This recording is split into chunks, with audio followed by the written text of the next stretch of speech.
Shalom a todos, bienvenidos a un nuevo capítulo de Diálogos con Judeohistoria. Y ahora sí, sé que siempre digo lo mismo, pero este invitado, ya lo están viendo, no necesita ningún tipo de presentación. Es un personaje bastante famoso en el mundo de YouTube, muchísimos de ustedes lo conocen, es más, ustedes me lo han pedido, me han dicho, Ariel, por favor, trae a Steven Arik Barel, y aquí lo tienen, ante ustedes, invitado de honor en este nuevo episodio. Como muchos de ustedes ya saben, Steven es judío, israelí. Además, da la feliz coincidencia de que él también es guía de turismo, como un humilde servidor, así que somos colegas. Y tiene una característica especial, que es un judío israelí que cree en Jesús. Y en los últimos tiempos ha estado predicando su mensaje, ha escrito libros, ha propuesto cursos y, por tanto, está aquí invitado para que nos hable un poco de su proceso y también de sus creencias. Así que, Steven, ¿cómo estás? Bien, gracias a Dios y gracias por invitarme a tu canal, al podcast. Y sí, la verdad que yo vi también algunos videos tuyos y también dije que bueno tener otros colegas que hacen videos y muy buenos, en realidad. Me gustan muchos de los videos que vi, así que estoy contento que al final nos pudimos encontrar y hacer este podcast. Excelente, Steven. Bueno, yo te agradezco mucho por haber aceptado. Para que sepan, solamente hace unos días comenzamos a hablar y Steven, súper predispuesto, súper buena onda, me dijo, sí, cómo no, lo hacemos en unos días. Así que, bueno, te agradezco muchísimo. Steven, si quieres, para empezar, aclarar un poco los conceptos. Yo como que tiré una bomba al principio y dije que tú eres un judío israelí que cree en Jesús. Esto muchos lo llaman judío mesiánico o judaísmo mesiánico. Yo no sé realmente si tú te defines así y por eso te tiro la pregunta. ¿Qué es esa creencia que tú profesas? ¿Cómo se llama? Y si la puedes explicar un poquitito. Bien, bueno, entonces voy a empezar con un chiste muy conocido en el mundo judío que se dice que cuando se pone en una habitación 3 judíos, vas a encontrar 5 ideas diferentes. Y bueno, esto es el caso también entre los judíos mesiánicos, porque también en este caso, si preguntas a otro que se considera judío mesiánico, puede ser que te dé una respuesta diferente a la que yo te voy a dar.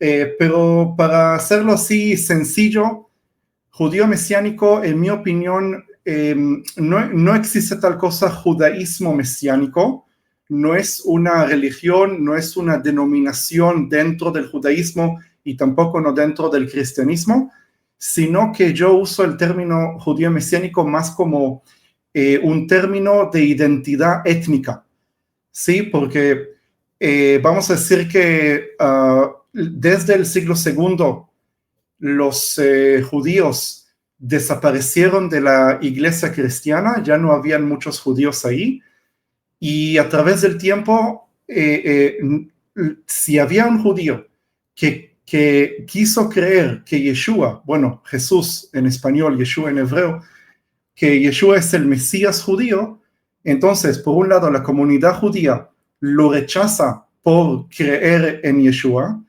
y por otro lado, la comunidad cristiana, por un lado lo acepta, pero no acepta su identidad judía. Le dice, ¿quieres ser creyente en Jesús? Ok, no hay problema, pero tenés que renunciar a tu identidad judía. Y por eso, cuando los judíos mesiánicos volvieron en el siglo XX, cuando digo volvieron, es porque técnicamente no tenemos muchas evidencias de grupos judíos mesiánicos en los últimos, vamos a decir, 1800 años. Los que se consideran judíos mesiánicos son judíos étnicamente que creen en Yeshua, pero quieren mantener su identidad y no asimilarse dentro de la, vamos a decir, la parte gentil de la iglesia. Quieren mantener su identidad. Y por eso puede ser que hay muchos grupos de judíos mesiánicos que tienen diferentes doctrinas, diferentes formas de cómo expresar su identidad. Algunos guardan más la ley de Moisés, algunos guardan hasta diferentes tradiciones judías rabínicas, pero lo que hay en común entre todos es que todos somos judíos creyentes en Yeshua Se puede decir que hay aproximadamente, porque no hay una estadística exacta, en Israel mismo hay una comunidad de más o menos 15,000 de judíos mesiánicos. Fuera de Israel ya se habla de una cantidad de más o menos unos 300,000 que están Ucrania, Estados Unidos y, bueno, Latinoamérica, tal vez Argentina, pero esas son las zonas donde hay más judíos mesiánicos. El problema que el judaísmo, como judaísmo, lo ve al judío mesiánico como hereje, ¿no? Y por eso está como alguien que se convirtió a otra religión, el cristianismo, y por eso no se lo considera parte del pueblo judío, y por eso también caen en las estadísticas. ¿Sí? Cuando se hace un censo, cuántos judíos hay en el mundo, no sé si se consideran los judíos mesiánicos parte de ese censo. Pero nosotros sí nos vemos parte del pueblo, aunque la gran parte de los judíos no nos consideran parte. ¿Sería correcto quizás decir que tú o en general ustedes son judíos cristianos o prefieren no utilizar ese término?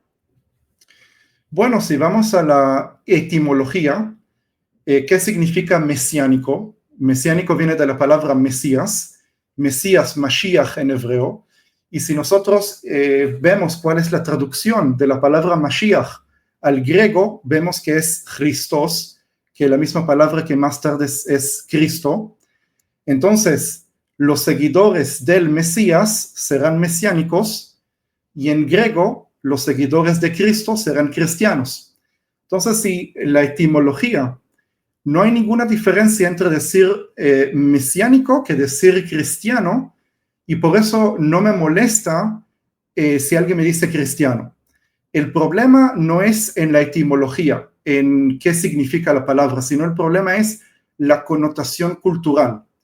Porque del momento que yo digo que soy cristiano, en la mente y en la memoria histórica también de judíos y también de cristianos, si yo digo que soy cristiano, yo me desconecto de mis raíces judías y me uno a lo que es cristianismo. Y eso no es correcto, porque yo no me veo parte integral de la historia, mira lo que voy a decir, de la historia cristiana, pero sí me veo parte integral de la historia judía. Claro, los judíos los judíos tradicionales, sí, ortodoxos, no me van a aceptar a mí como parte integral del judaísmo, pero yo sí no quiero ser parte de lo que se dice la historia de la iglesia. Sí, yo no me interesa Lutero, no me interesa Calvino, no me interesa la teología no sé, los comités de Nicea. Todas esas cosas no son parte de mi historia, pero sí soy parte de los judíos. Entonces, cuando yo me presento y digo que soy cristiano, ahí ya inmediatamente me quitan del campamento mío y me ponen en el campamento que no pertenezco. Y por eso prefiero usar el término mesiánico y no cristiano, aunque otra vez voy a repetir, no es error etimológicamente que me digan cristiano. ¿Tú siempre fuiste judío mesiánico o tuviste un proceso de conversión? No, yo nací en Israel, de padres judíos, pero secular, nada que ver con Yeshua, nada que ver con el Nuevo Testamento. Mis padres, se puede decir, gnósticos, creen en Dios, pero no practican el judaísmo. Yo a los 14 años empecé a ser más religioso, empecé a estudiar la religión judía con mis amigos religiosos de la escuela, y empecé a estudiar con rabinos, empecé a ir a la sinagoga, y mi intención era que cuando yo, después del servicio militar, termino todo lo que tengo que hacer, y lo que yo pensé es que un día voy a hacer una Talmid Yeshiva, no sé cómo, estudiante de una yeshiva, de estudios religiosos, en algún asentamiento como Hebrón o como cualquier otro lado, porque ese fue lo que quería en ese momento. Y bueno, un poco antes de cumplir 18 años, tuve una conversación con otro judío mesiánico, también israelí, también nacido acá, también judío, que él un año antes ya se hizo creyente en Yeshua. Y bueno, tuvimos una conversación, me explicó por qué él cree que Yeshua es el Mesías de Israel. Y yo le dije, bueno, no era un debate, sino era una conversación intelectual bastante buena. Le dije, mira, no estoy de acuerdo contigo. Estaba de acuerdo con la opinión de Maimónides, de Rambam, que la opinión de Maimónides fue de que aunque Yeshua no es el Mesías que los profetas están hablando, pero sí era una herramienta de Dios para traer la Torah hacia los gentiles y prepararlos para el Mesías verdadero. Y esa fue mi opinión. Estudié Rambam, estudié todas esas cosas y no tenía nada en contra de Yeshua directamente, tampoco nada en contra de cristianos. Simplemente dije, bueno, si los cristianos quieren creer en él, que crean, pero nosotros los judíos esperamos otro Mesías. Y él me empezó a mostrar las profecías mesiánicas, las profecías que indican al Mesías, y yo le dije, ok, yo sé mucho de Maimónides, sé mucho de las prédicas que escuché de los rabinos, me la pasaba escuchando prédicas de rabinos en el internet, en la sinagoga, lo que sea, pero nunca tuve un estudio de los profetas. Nunca hablamos acerca de Isaías, Oseas, y por eso le dije, ok, no tengo respuestas, a lo que me está presentando. Yo quiero averiguar acerca de todas estas profecías. Déjame buscar argumentos para poder enfrentarte.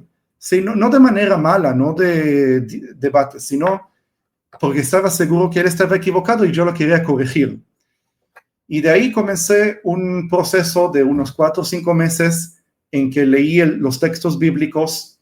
Obviamente que en hebreo no es tan fácil de leer el texto bíblico, por eso tuve que ir a otros libros, empezar a investigar interpretaciones, que este dice, que el otro dice, hasta que llegué a Yad L'Achim, que es una organización que justamente pelea contra, pelea me refiero que va a hacer todo lo posible para convencer mesiánicos dejar de ser mesiánicos, y son expertos sobre estos temas, y por eso les hice muchas preguntas. Al final yo mismo llegué a la conclusión, escuchando las respuestas de los rabinos a los argumentos, vamos a decir, mesiánicos que me dio mi amigo, llegué a la conclusión de que, wow, yo estoy equivocado. El Mesías que los profetas indican es realmente Yeshua.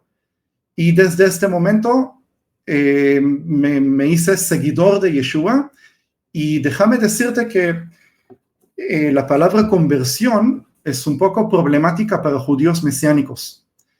Digo, bueno, todo depende de la etimología, porque la palabra la puedo entender de conversión en el sentido espiritual, ¿sí? ¿A qué me refiero? En Ezequiel capítulo 36, Dios promete que un día le va a dar al pueblo de Israel un nuevo corazón y nuevo espíritu. Entonces, cuando se cumple la promesa y realmente viene el Mesías que nos da un nuevo corazón y nuevo espíritu, entonces ahí yo paso por una conversión en mi corazón. Dios me da un nuevo corazón. Pero ese es el uso de la palabra conversión, que entendiendo esto no me molesta usar. Pero culturalmente hablando, la palabra conversión se entiende como una persona perteneció a una religión y se convirtió a otra religión, se convirtió al Islam, se convirtió a ser budista, y ahí tenemos un problema cultural con esa palabra. En hebreo, mumar, meshumad, lo que sea, es una palabra muy fea, muy fuerte, porque en la historia judía, los cristianos hicieron muchísimos intentos de convertir judíos al cristianismo, en la mayoría de los casos en amenaza, a fuerza, de varias maneras, y los judíos estaban dispuestos de morir como mártires con tal de no abandonar a la fe de sus padres y ser fieles al judaísmo. Y por eso cuando se usa la palabra convertir en caso de judíos mesiánicos,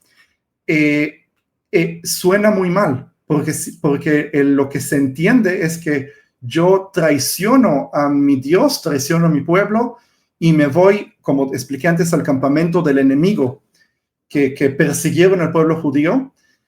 Y lo que en realidad yo creo, el punto de vista judío mesiánico, es que es al revés. Yo como judío mesiánico, yo creo que el Yeshua es el cumplimiento de las promesas a través de los profetas al pueblo judío, y un judío que no cree en Yeshua, que cree que el Mesías debe llegar más al futuro, cree que todavía no es redimido, pero la redención va a llegar en el futuro. Yo digo que el Mesías ya llegó, y por eso yo soy judío de la misma manera que un judío que está esperando al Mesías. La diferencia entre nosotros, que yo creo que yo soy ya redimido, el judío que espera la redención y el judío que ya está redimido. Y por eso yo no me convierto a otra religión. Yo, ¿cómo puedo decirlo? Estoy cumpliendo la redención prometida al pueblo judío. En cambio, los gentiles, los goim, los no judíos, ellos que vienen de un trasfondo pagano, cuando ellos aceptan al Mesías judío, ellos se convierten de un trasfondo pagano y aceptan al Dios de Abraham, Isaac y Jacob, y por eso ellos se convierten al Dios de Israel, y no que yo me convierto a otra religión. Creo que cumplí lo que quise decir. Yo hace muchos años, décadas incluso, que estudio el Nuevo Testamento.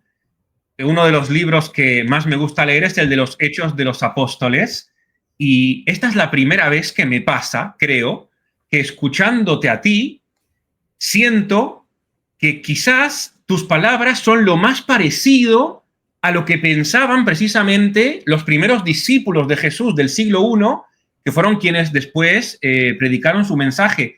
Y te quería preguntar también sobre este tema, un poco quizás histórico. ¿Tú o en general ustedes, los judíos mesiánicos, se ven parecidos a la primera comunidad mesiánica o cristiana de Jerusalén? ¿Se consideran herederos de esa corriente antes de que se separe esa corriente del judaísmo? Exacto, sí, esa pregunta es muy buena para entender la identidad de los judíos mesiánicos. Porque, mira, hay que entender, no, desde el siglo II, los judíos dentro de la iglesia cristiana, mesiánica, desaparecen y quedan nada más goim, gentiles. Y no hay un linaje que puede conectar la comunidad del siglo I con el siglo XXI. No hay vamos a decir, una comunidad que se mantuvo desde entonces. Y por eso todos los judíos mesiánicos que existen hoy no vienen de un linaje de esa generación de los apóstoles, sino que son nuevos, ¿sí? Y por eso no se puede ver una conexión directa, pero sí lo vemos de una manera cultural. ¿A qué me refiero? Como dije antes, a mí no me interesa la historia cristiana, ¿sí? No me interesa qué dijo Agustino, no me interesa lo que dijo, no sé, la verdad que no entiendo de eso. Ni siquiera estudié esos temas porque no me interesan. Nombres que escuché, Tortaliano y todos esos nombres, ¿sí? Los padres de la iglesia, todos los concilios. Exacto, todo eso que creo que vos sabés más que yo de esos temas. No me interesa, no de Calvino, no de Martín Lutero, no, digo, puedo estudiarlo por curiosidad, porque necesito saberlo para no estar en ignorancia, pero no me interesa teológicamente, no es parte de mi historia. Todo lo que yo creo proviene nada más del texto bíblico, del Antiguo y del Nuevo Testamento, y por eso voy a decir, por un ejemplo, el ejemplo más grande, Navidad. Sí, la Navidad es una tradición que se fue desarrollando ya desde el siglo III o IV, cuando ya los judíos no estaban en la iglesia, y hoy en día, cuando la comunidad judía mesiánica nació de nuevo, vamos a decir, ningún judío mesiánico siente la necesidad de festejar la Navidad, porque simplemente no es parte de nuestra historia, no es parte de nuestra cultura. Nosotros festejamos Hanukkah, que Hanukkah, aunque no es bíblico, pero es parte de la historia del pueblo judío, y nos sentimos mucho más cerca a Hanukkah que a Navidad. No estoy condenando ningún cristiano que festeje la Navidad, simplemente que eso es una diferencia bastante evidente de que bueno, no me dice nada el 25 de diciembre, no significa nada para mí.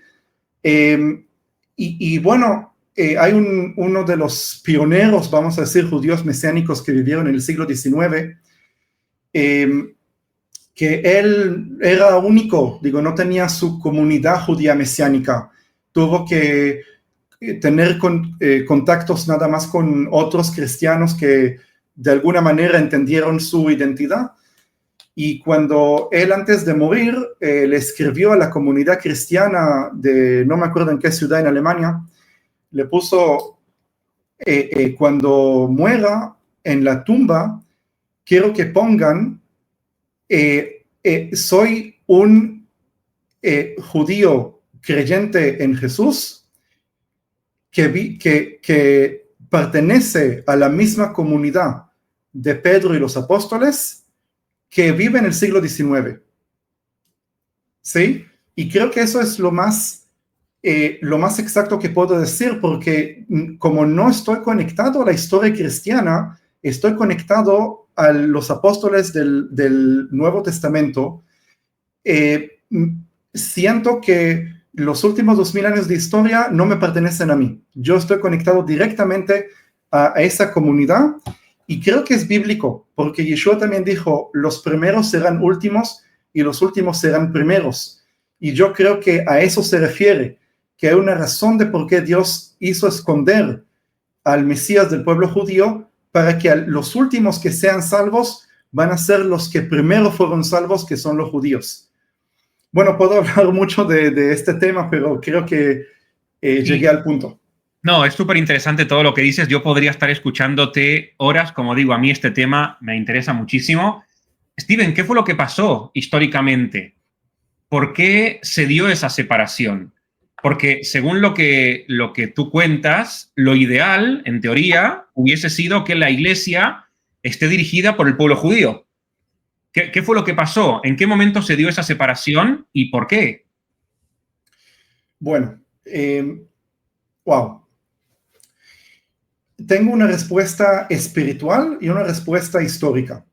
Tal vez dejo la espiritual para después. La histórica es que los dos lados, también los judíos y también los cristianos gentiles, importante decir cristianos gentiles, los judíos ya en el siglo I y los cristianos gentiles ya en el siglo II, los dos empezaron a empujar a los dos lados para poder hacer lo máximo para separar las dos religiones. Los judíos, por un lado, ya en el Nuevo Testamento tenemos evidencias de que como el liderazgo del pueblo judío rechaza a Yeshua directamente, dice, él no es el que estamos esperando a otro. Y por eso el hecho que hayan judíos que creen en él, ya el liderazgo los señala como seguidores de un profeta falso. Sí, porque no es algo raro. Digo, en la época de Yeshua había mucha gente que se consideraba como mesías o salvadores o lo que sea, y el pueblo judío ya en ese tiempo y también a lo largo de la historia están, ¿cómo se dice?, heridos de mesías falsos que trajeron nada más mal al pueblo de Israel, como Simón Bar Kokhba, que Rabbi Akiva lo declaró como mesías, y al final, por causa de esa rebelión, murieron más de 1 millón de judíos.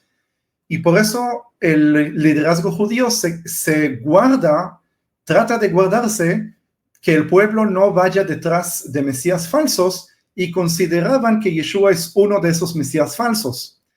Y por eso hicieron lo máximo posible para evitar que judíos crean en él. Y por eso ya en el Nuevo Testamento se puede ver cómo los judíos, el liderazgo de los judíos declararon de que cualquier judío creyente en Yeshua está echado de la sinagoga.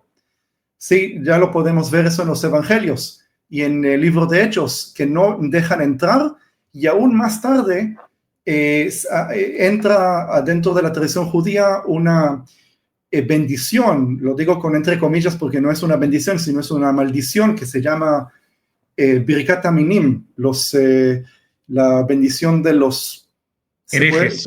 Herejes, ¿sí? Que fue hecha especialmente contra judíos creyentes en Yeshua, para maldecirlos cuando están dentro de la sinagoga, para que no estén, para que se vayan. Y realmente los judíos rechazan a los judíos que llegaban a la fe en Yeshua y los echan de su comunidad. Por el otro lado, por doctrinas que yo no las acepto, que entraron a la iglesia cristiana ya en el siglo II, doctrinas de interpretación incorrecta de las cartas de Pablo, ¿sí? Pablo dice, por ejemplo, en Gálatas, de que cualquiera que se hace la circuncisión está obligado a cumplir toda la ley, y al menos que haga un pecado, ya está condenado, ya pierde la salvación, ya no está bajo la gracia. ¿Cómo yo lo entiendo eso? Yo lo entiendo de que Pablo está diciendo a los gentiles, porque la carta de los Gálatas no es a judíos, sino a gentiles, está diciendo, la circuncisión no es para ustedes. Ustedes no tienen ninguna obligación de ser circuncidados. Pero si ustedes creen que al circuncidarse van a ser más santos, más cerca de Dios, más salvos que otros, entonces están equivocados. Pero por esa mala interpretación que dice que el hecho que te hagas circuncisión ya te condena de que no estás más bajo la gracia, sino bajo la ley y bajo la ira de Dios, hizo que cualquier judío que entra a la comunidad cristiana dirigida por gentiles, en la comunidad cristiana lo ve mal al judío que trata de mantener su identidad y circuncidar sus hijos. ¿Sí? Y de esa manera, muy rápido la comunidad judía dentro de la iglesia desaparece. Los pocos judíos que quedaron se asimilaron, se casaron con no judíos, pierden su identidad, y nuevos judíos que llegan a la fe en Yeshua, los cristianos le dicen, no, si quieres ser parte de la iglesia tienes que olvidar de tu identidad judía, y eso, bueno, perdón que agrego otra cosa más, los creyentes, judíos y no judíos del siglo II, festejaron Pascua, igual como los judíos, a las mismas fechas, y tenía casi las mismas ceremonias. Lo que pasó es que los padres de la iglesia dijeron, no, nosotros no vamos a festejar la Pascua como los judíos, porque los judíos son los asesinos de los profetas y los asesinos de Cristo, y por eso vamos a cambiar las reglas para no ser iguales a ellos. Por eso también decidieron festejar o reunirse los domingos y no reunirse los sábados. Agarraron una excusa. Porque el Señor resucitó el domingo, por eso nos vamos a reunir los domingos. Ok, pero ¿dónde está el fundamento bíblico de que hay que reunirse los domingos? En cambio, Yeshua mismo se reunió los sábados. No, digo, es una excusa de la iglesia cristiana arrancarse de las raíces hebreas de la fe en Yeshua. Y por eso ahí vemos también los judíos tratando de irse lo más lejos posible de la interpretación cristiana. Los cristianos trataron de hacer lo más posible lejos de lo que era el evangelio original, que es una fe judía, y de esa manera se formaron esas dos religiones. Pero nada más para decir que es mi opinión en lo espiritual. En lo espiritual, yo creo que Dios odia orgullo.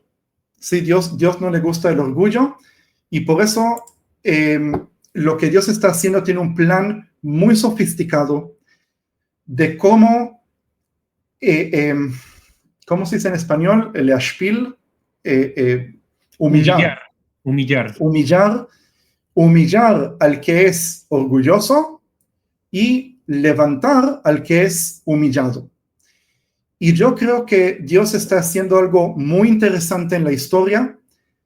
El pueblo judío es el pueblo elegido, y al ser pueblo elegido, eso trajo mucho orgullo al pueblo de Israel.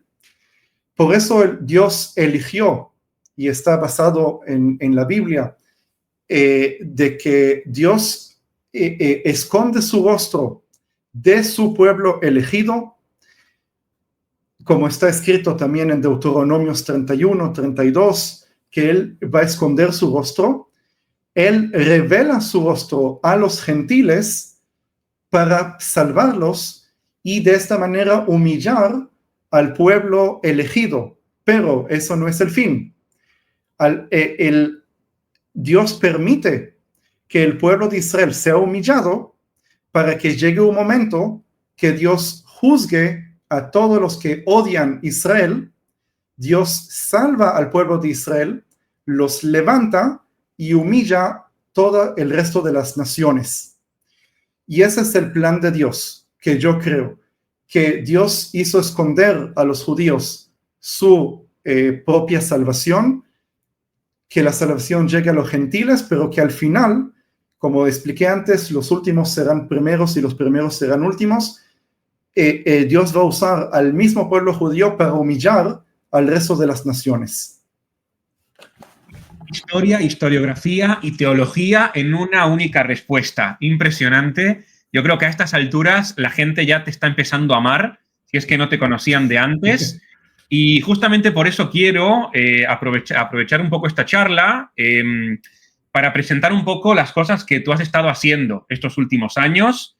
Y tenemos, por ejemplo, esta obra, ¿cierto? Este libro que tú has escrito, Jerusalén, desde el paraíso hasta la eternidad. Está en español y sí, la gente lo puede adquirir. Lo pueden adquirir por internet. De hecho, aquí en la caja de descripción vamos a dejar el link para que la gente pueda ir a adquirirlo si quiere.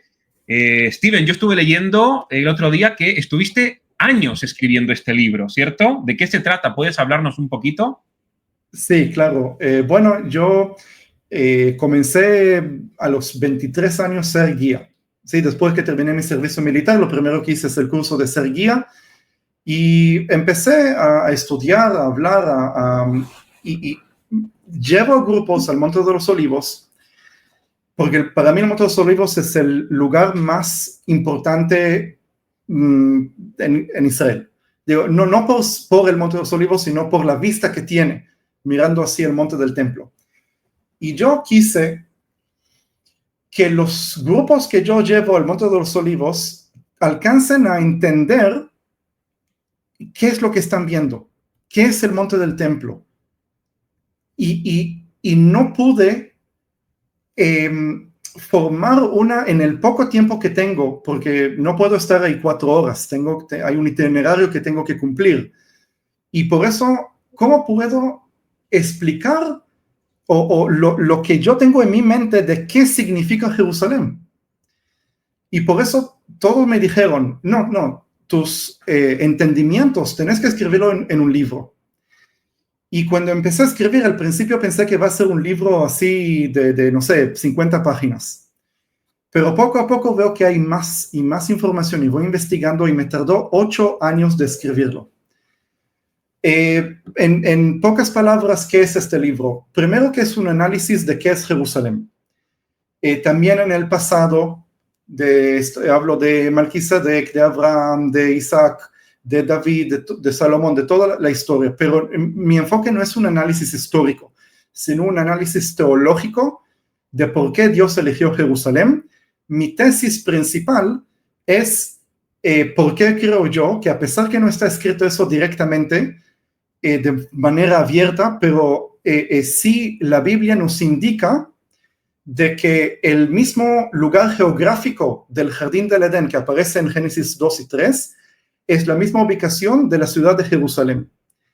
Y esto lo puedo explicarlo también geográficamente y también teológicamente, y aparte que en el judaísmo, la religión judía, también considera Jerusalén como el Jardín del Edén, la roca que está dentro de la cúpula dorada, ahí fue hecho Adán y Eva.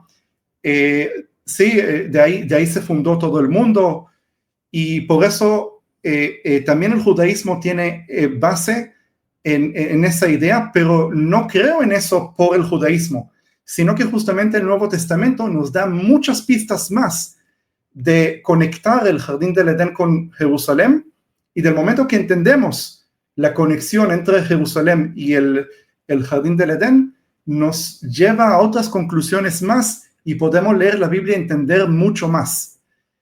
Así que es todo un análisis desde Génesis, desde el Jardín del Edén, pasando con todos los personajes del pasado, con el presente de por qué todo el mundo está peleando por Jerusalén, qué significado tiene. Voy a dar una pista: Jerusalén es la herencia prometida a Abraham y a su descendencia, y por eso Ismael está peleando para tener Jerusalén.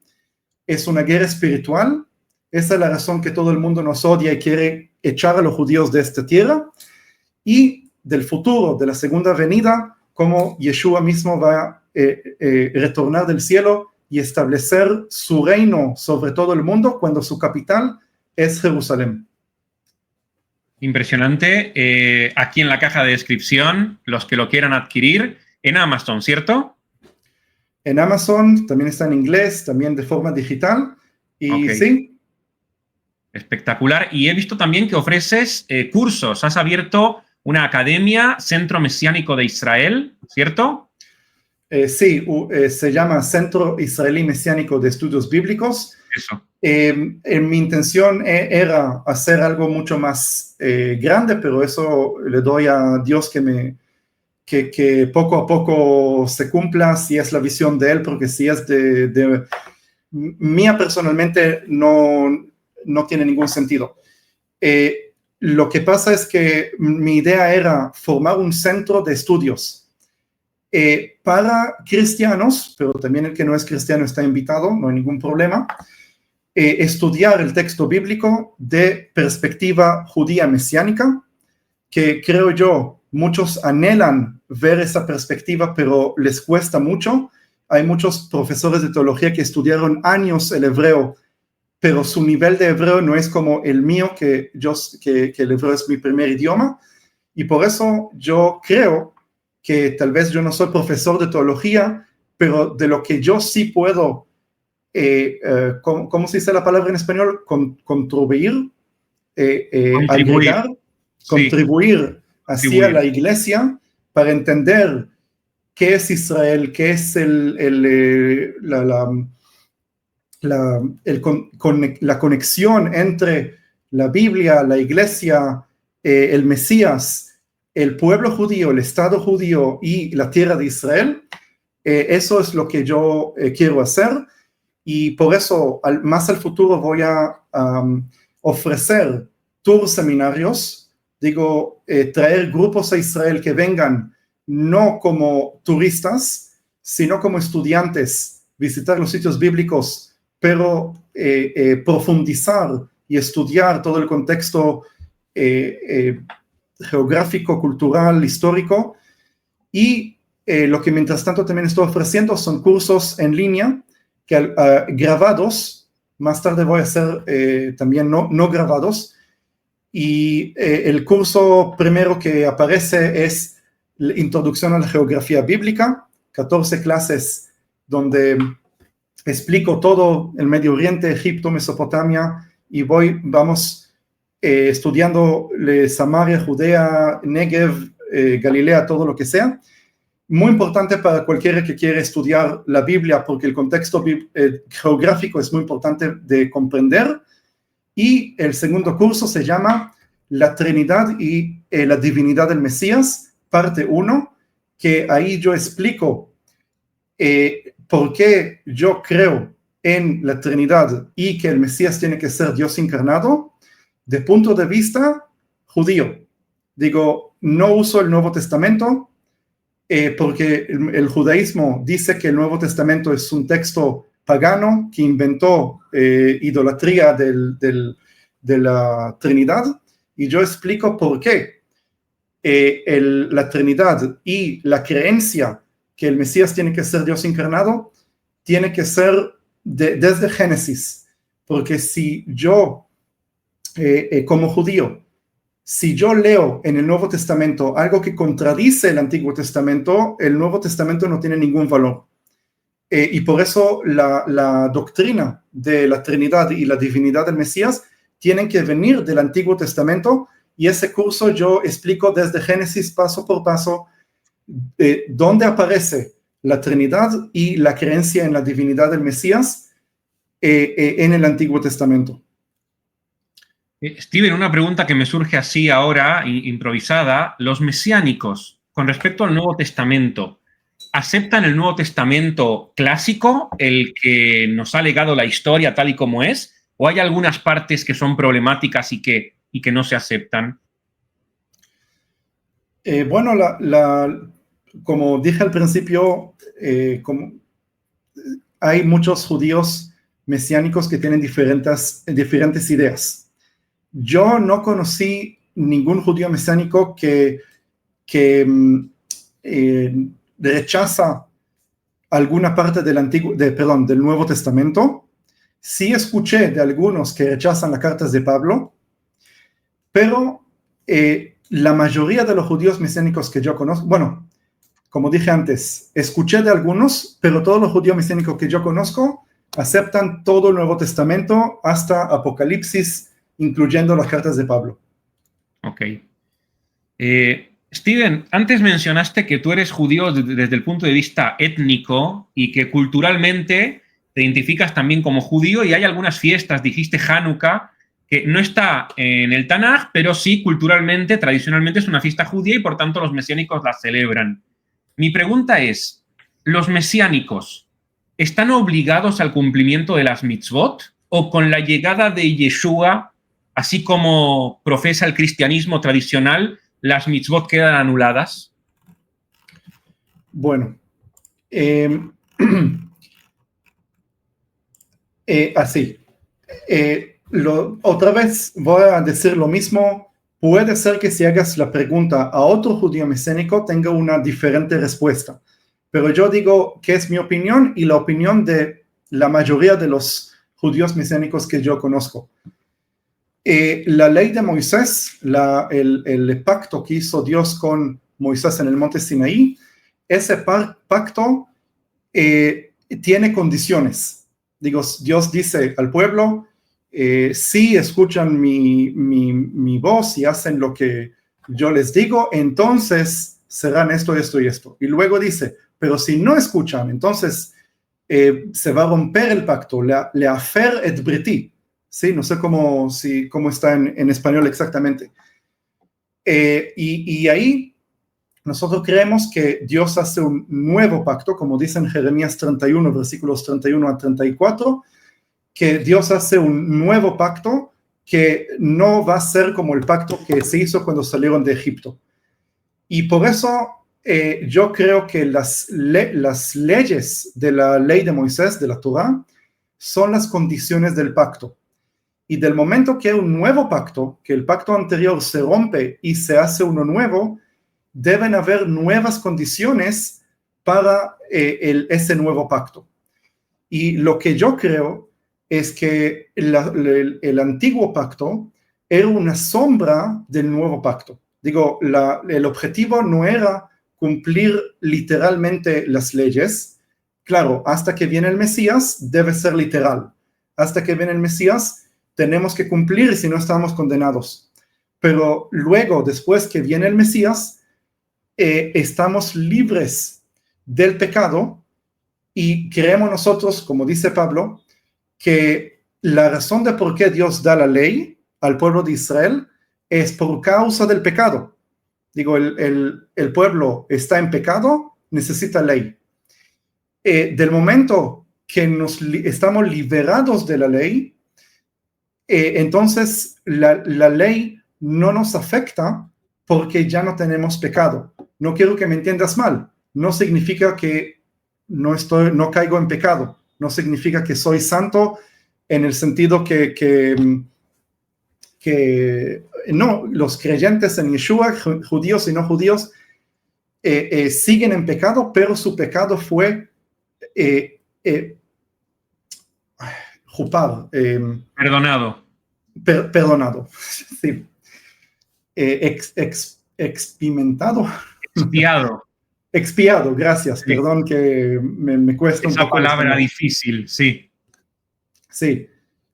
Por eso yo no necesito cumplir literalmente las leyes de Moisés, pero Pablo también dice, ya no estamos más bajo la ley, refiriéndose a la ley de Moisés, pero dice, no significa que no estamos bajo ninguna ley, sino estamos bajo la ley de Cristo, la ley del Mesías. ¿Y qué significa eso? Que todos los creyentes en Yeshua tienen una ley, pero esa ley no es basada en un texto escrito, sino está basada en el mismo espíritu que Dios nos da. Sí, el propósito de la Torah, dice, Vasuli Mishkan veshachanti betocham. El propósito es que el pueblo construya el tabernáculo y que Dios more en el pueblo. Y Dios dice, cumplen los mandamientos para que pueda morar en ellos. Y luego el Nuevo Testamento dice, para que yo pueda morar en ellos, primero tengo que preocuparme del pecado, quitar el pecado, y nada más ahí puedo morar en ellos. Y Ezequiel, capítulo 36, dice, y cuando mi espíritu esté en ellos, haré que caminen en mis leyes y hagan no me acuerdo en español cómo aparece, pero Dios dice que Él va a hacer que nosotros cumplamos la ley a través del Espíritu. Pero por otro lado, como la ley de Moisés es una sombra, entonces nosotros sí festejamos las fiestas judías, sí hacemos las cosas como dice la Torah, no porque esa es nuestra manera de satisfacer a Dios, sino que con el cumplimiento de esas leyes podemos entender mejor el plan de salvación de Dios. Por ejemplo, festejamos el Pesaj porque nosotros creemos que el Pesaj nos indica con flechas así al Cordero de Dios, que es Yeshua, que fue crucificado el día 14 de Nisan, porque Él es el Cordero verdadero, cuando el Cordero que se sacrificó en Egipto, cuando salieron, era nada más una sombra de ese Cordero que un día va a ser crucificado.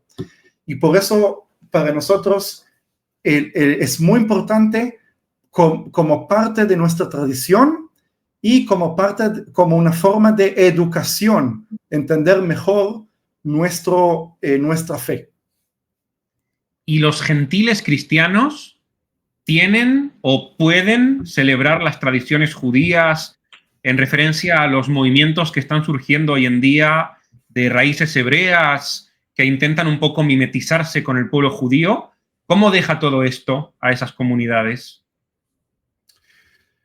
Wow, depende qué está en el corazón de ellos. Sí, yo no quiero juzgar si alguien festeja o no festeja, pero la pregunta es siempre qué en el corazón. Si uno dice, quiero festejar Pesaj o quiero guardar Shabbat, no voy a prender fuego, no voy a trabajar, yo no hay ningún problema que lo haga. La pregunta es si tienen entendimiento que estamos bajo un nuevo pacto, si tienen entendimiento de que Dios no exige a ellos que lo hagan, porque si no lo hacen están en pecado. Si lo hacen con la intención de, como dije antes, profundizar el entendimiento, lo hacen para educación, lo hacen porque realmente quieren experimentar cómo la sombra indica así al cuerpo, ¿no? Está la sombra y está el cuerpo. Entonces, si lo hacen por esa razón, perfecto. Pero si lo hacen porque realmente creen que eso es lo que deben hacer, y eso puede indicar dos errores que yo considero errores. El primer error, como dije antes, es que todavía están bajo la ley de Moisés, y muchos de ellos dicen que lo que dice en Jeremías 31 es que Dios no hace un nuevo pacto, sino hace una renovación del pacto. Quiere decir que ellos creen que el pacto de Moisés en el monte Sinaí se renueva a través de Yeshua, y por eso todos siguen estando en el pacto mosaico. Pero eso es un error. Digo, el Jeremías 31 no dice pacto renovado, dice un nuevo pacto, no como el pacto que hice cuando salieron de Egipto. Y el segundo error es que ellos creen en una doctrina de reemplazo. Digo, hay dos extremos la doctrina del reemplazo. Está la doctrina del reemplazo clásica, que es que la iglesia dice: nosotros somos Israel verdadero, y el pueblo de Israel, el pueblo judío en la carne, no tiene ningún valor. Eso es la doctrina del reemplazo clásica. Y la doctrina del reemplazo que hacen los, vamos a decir, raíces hebreas y todos estos grupos que quieren cumplir la ley literal de la ley de Moisés, está diciendo: nosotros somos Israel en la carne. Ellos dicen: nosotros somos parte del pueblo de Israel y por eso tenemos que circuncidar nuestro cuerpo, tenemos que cumplir todas las fiestas, todas las cosas, porque físicamente somos el pueblo de Israel. Y eso también es doctrina del reemplazo, porque están, ¿cómo se dice?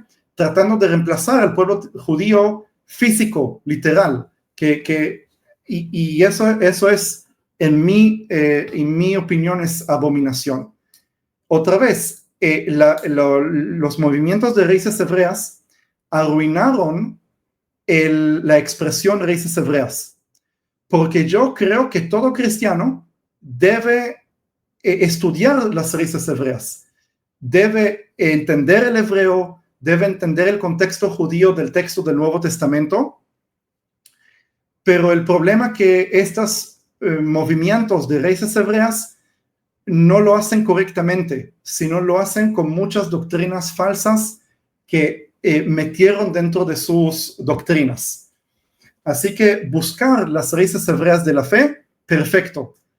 Aceptar doctrinas falsas como que el nuevo pacto es renovación, y de que los creyentes en Yeshua gentiles son Israel físicamente, esas son dos cosas que no las acepto.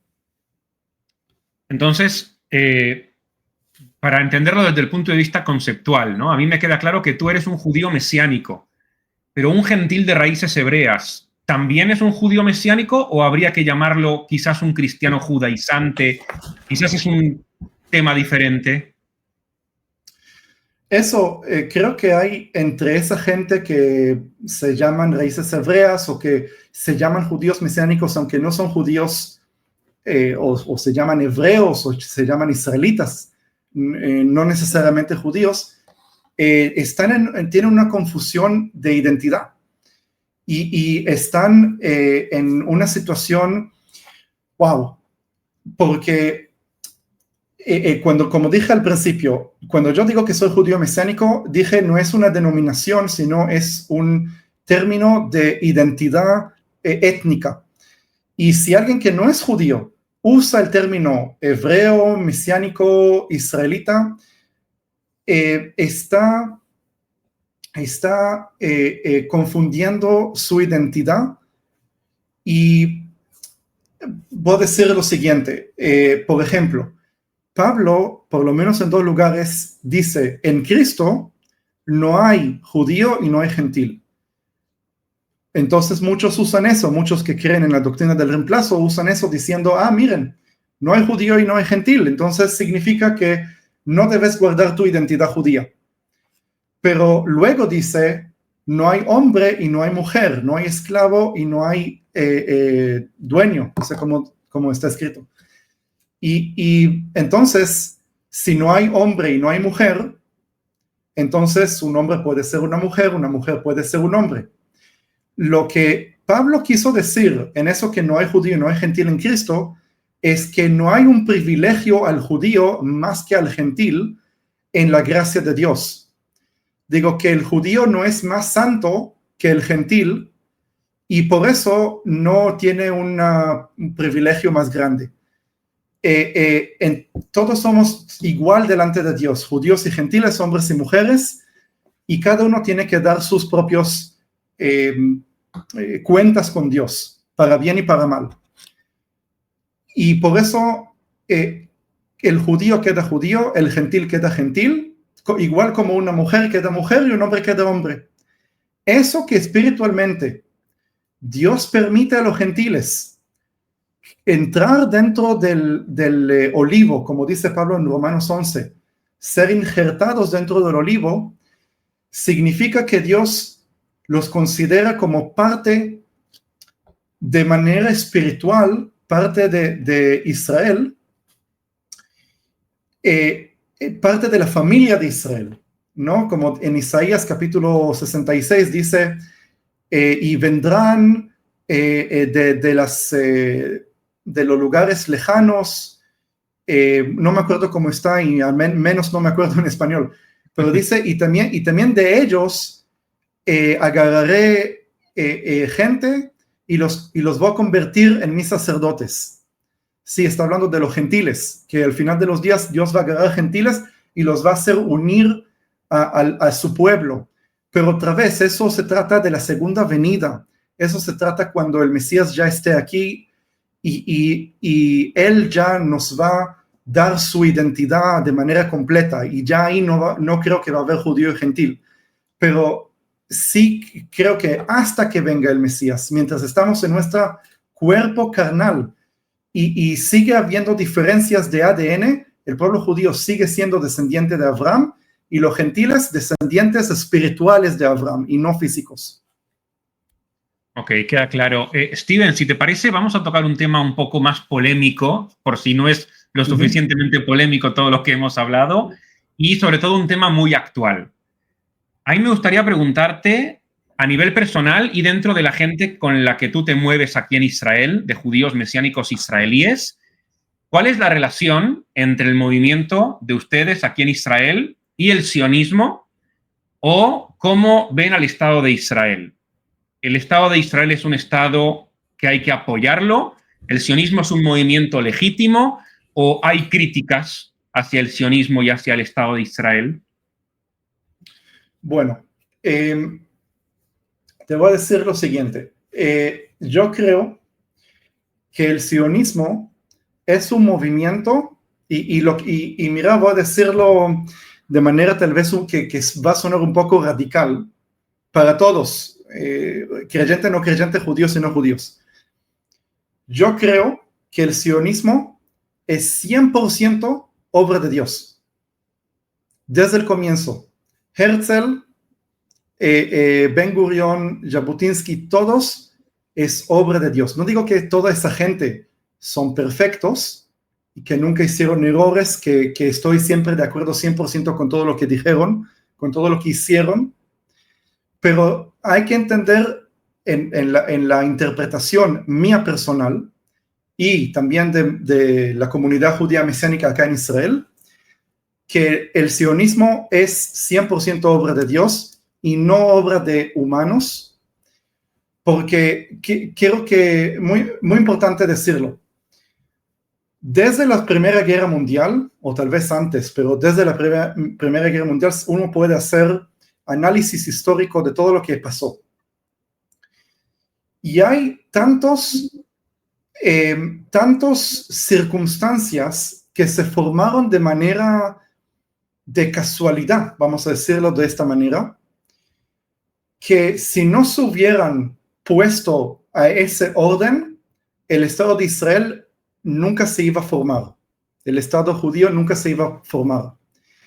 Cuando Ben Gurión, hay un dicho famoso de Ben Gurión que dijo, en Israel, para ser realista, tenés que creer en milagros. ¿Ok? Es un dicho conocido, pero es verdad. Porque también los ateos en Israel no pueden explicar las cosas que sucedieron, no pueden explicar la guerra del 48, no pueden explicar la guerra del 67, claro, sí, hicimos esto, hicimos el otro, los árabes tenían esto, Israel tenía apoyo de Estados Unidos, apoyo de Rusia, pero al final, si se mira todas las circunstancias que se formaron desde la Primera Guerra Mundial hasta hoy, se puede entender que ningún esfuerzo humano pudo formar el Estado moderno de Israel. Es todo demasiado de casualidad pasó esto, de casualidad pasó el otro. Y yo explico algo, el 7 de octubre, por ejemplo.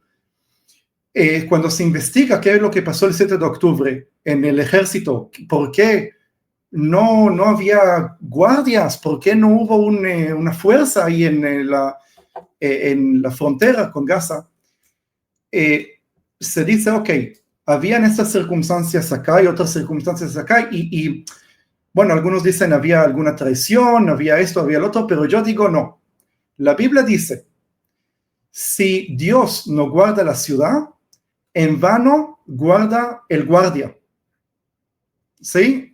Im Adonai lo ishmor ir, shav shoked shomer. Si Dios no guarda Israel, en vano tenemos el ejército, en vano tenemos el domo de hierro. Y Dios permitió, yo no sé por qué Dios permite que suceda el mal, ¿sí? Pero Dios permitió que un solo día Él no guardó las fronteras para demostrarnos qué es lo que un día puede hacer el enemigo contra Israel. Si Dios quita su guardia sobre Israel, Israel desaparece inmediatamente. Eso es mi opinión personal. Por eso cuando vamos a hacer la única crítica que puedo hacer contra el sionismo, es que muchos de ese movimiento sionista socialista de los kibutzim, de todo ese movimiento secular, vamos a decir, que dicen, nosotros peleamos, nosotros hicimos esto, nosotros hicimos con nuestro esfuerzo, yo digo, sí, Dios los usó a ustedes para al final formar lo que hoy existe.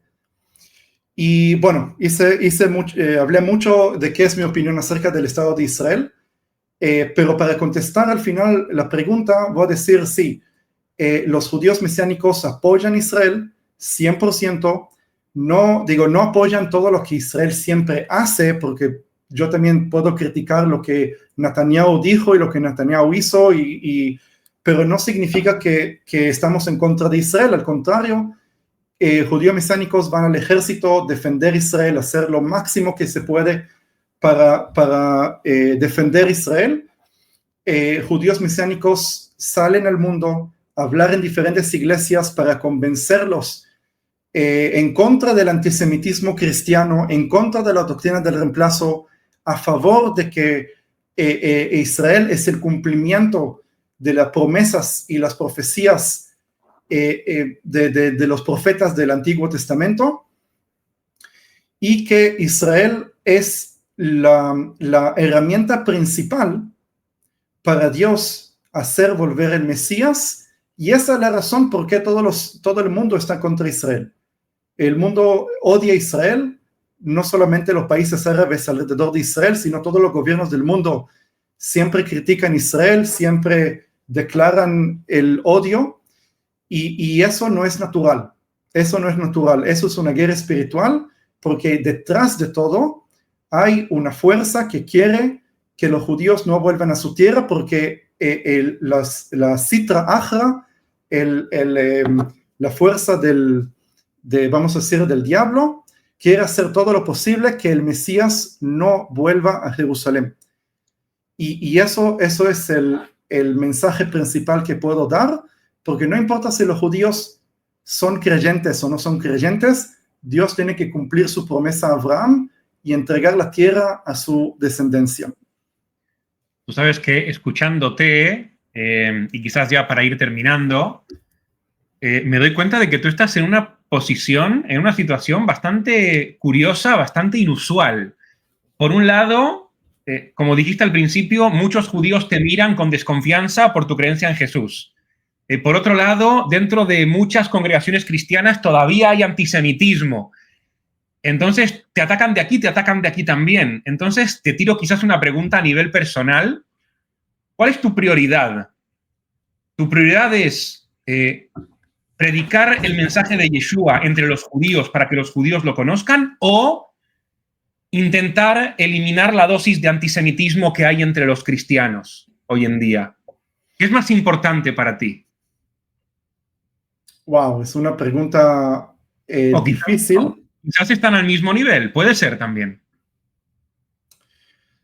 Yo diría, bueno, primero voy a decir a lo personal, es muy depende cuál es mi llamado de Dios. Sí, mi llamado de Dios, yo creo, ¿no? En mi fe, que mi llamado de Dios es así a la iglesia, enseñar a mis hermanos en Cristo, sí, mis hermanos en el Mesías, gentiles acerca de Israel, y por eso me dedico a eso, sí, me dedico a enseñar y debatir, bueno, no debatir de manera negativa, sino tratar de pelear contra el antisemitismo y contra el antisionismo, pero sí creo que estamos en un momento muy interesante en la historia, porque en mi fe, lo que yo creo es que estamos en los últimos días. El Mesías va a volver porque el hecho del antisemitismo que está pasando en todo el mundo, el hecho que todas las naciones del mundo están amenazando a Israel, que van a invadir, eso es lo que dicen. Si le preguntas a un árabe que odia a Israel, va a decir, no se preocupen, de manera como amenazando a los judíos. Un día todos los árabes, todos los musulmanes en el mundo se van a unir para pelear y exterminar a Israel. Eso es lo que dice cada musulmán antisionista. Y es muy interesante porque eso es exactamente lo que dice el libro de Miqueas. Sí, el libro de Miqueas dice, Dios dice, yo haré unir todas las naciones contra Jerusalén para pelear contra ella. Sí, esas naciones van a querer pelear contra ella. Y él dice que yo lo haré para unirlos en Jerusalén y juzgarlos en Jerusalén. Sí, eso es lo que bueno, explico sobre esto en mi libro acerca de Jerusalén. Y se puede ver cómo las naciones se están preparando para cumplir esa profecía de unirse contra Israel. Ahora, lo que me preocupa a mí, si nosotros leemos, eso está claro en toda la Biblia, pero específicamente Isaías 65. Isaías 65, ahí aparece, Dios está hablando al pueblo de Israel y está hablando a los pecadores del pueblo de Israel. Y dice, va a llegar un día en que yo voy a juzgar a ustedes y van a estar, va a haber una, ¿cómo se dice en español? she'erit, ¿cómo se dice en hebreo she'erit? Un resto, Un remanente. remanente, eso, va a quedar un remanente que ellos van a ser mis sirvientes. Y le está hablando al pueblo judío, y le está diciendo, los que no van a pertenecer a ese remanente, Dios le dice a ellos, mis siervos van a comer y ustedes van a tener hambre. Mis siervos van a festejar y ustedes van a llorar. Mis siervos van a estar así, así, y ustedes van a estar mal. Y esa parte, cuando yo lo leí, me pasó frío. ¿Cómo se dice? Me pasó... Escalofrío. Escalofrío. Porque yo no quiero que mis hermanos estén del otro lado. No quiero que mis hermanos estén de esa gente que Dios le dice, mis siervos van a comer y ustedes van a tener hambre, mis siervos van a festejar y ustedes van a llorar. Y porque al final Dios va a tener que juzgar también al pueblo judío. El pueblo judío no se va, vamos a decir, escapar de su juicio. Y eso no es lo que estoy diciendo, es lo que dicen los profetas del Antiguo Testamento, no es una idea antisemita del Nuevo Testamento. Al contrario, el Nuevo Testamento no dice nada acerca de eso o algunas cosas. En cambio, el Antiguo Testamento tiene mucha crítica contra el pueblo judío y por eso creo que esa es mi fe, ¿no? Que del momento que un judío reconoce a Yeshua, es salvo, es redimido y ya está del lado de los siervos que van a quedar después que Dios va a destruir a las naciones que van a llegar a Jerusalén y lamentablemente va a quedar también ese remanente del pueblo de Israel que ellos son los que van a seguir para la eternidad y el resto no va a entrar al reino de los cielos. Muy bien. Steven, ¿cómo hace la gente para seguirte? ¿Tienes canal de YouTube? ¿Tienes redes sociales? Lo vamos a dejar todo aquí, en la caja de descripción, pero para que lo digas también, por si la gente te quiere seguir, que seguramente muchos ya lo hacen, pero por si algún despistado todavía no lo hace. Bien, nada más con mi nombre completo, Steven Arik Bar-El. Se puede entrar a mi página de YouTube, al Instagram, Facebook también, aunque no lo uso mucho. Y poco a poco, aunque tengo bastantes, vamos a decir, entrevistas igual como estas en muchos canales, en mi propia página todavía no tengo tanto contenido, pero poco a poco voy a subir más y más. Y sí, quiero agradecerte por darme esta plataforma y poder compartir también del libro, los cursos y de las redes sociales. No, yo quiero agradecerte a ti, primero por haber aceptado la invitación tan rápido, segundo porque me caíste súper bien, además somos colegas y por tanto manejamos más o menos el mismo idioma, y tercero también por lo agradable de la conversación, ¿cierto? Una de las cosas que yo siempre quiero mostrarle a la gente de mi canal, la gente sabe en qué yo creo y en qué yo no creo. Y yo siempre les enseño que podemos creer cosas diferentes y no por eso tenemos que estar peleándonos todo el tiempo y no por eso tenemos que ser enemigos. Al contrario, Exacto. Justamente en las diferencias yo creo que está la riqueza y la posibilidad de seguir aprendiendo y de seguir creciendo. Y por tanto, te quiero agradecer también a ti por el tono amable y educado de esta conversación y por todo el contenido que nos transmitiste de valor, que yo estoy seguro que va a ser muy beneficioso para muchísima gente. Así que, de verdad, Steven Arik Bar-El, muchísimas gracias. Dejo aquí en la caja de descripción todos los enlaces para que la gente adquiera tu libro, vayan a tu academia, tus cursos y tus redes sociales. Y ojalá que se repita en algún momento del futuro y que nos conozcamos, vivimos en el mismo país.